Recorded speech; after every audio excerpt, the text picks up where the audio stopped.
I have a friend who described to me a social construct she describes as serial monogamy. Now, it's probably not what you think. The way she described it is this practice that many people in our society have started where you just go from one relationship to another. And they generally will last up to 3 months, maybe longer.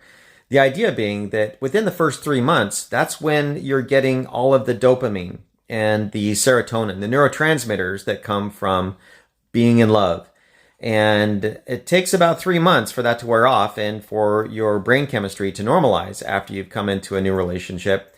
And so there are people that would normally be addicted to, say, commercial prescription drugs, say oxycodone, that would be mimicking these neurotransmitters, the love drugs, dopamine, and so forth, that they're looking for that high, that they're looking for that drug-induced euphoria that comes from being in love. And after about 3 months, it wears off. And so they find a new relationship where, again, they can get that hit of dopamine every time they see that person and they're with that person.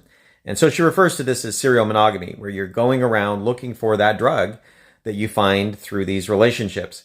And so I thought that was profound. It explains why we don't, want children to do drugs, because the drugs can take over. They basically only live for the high.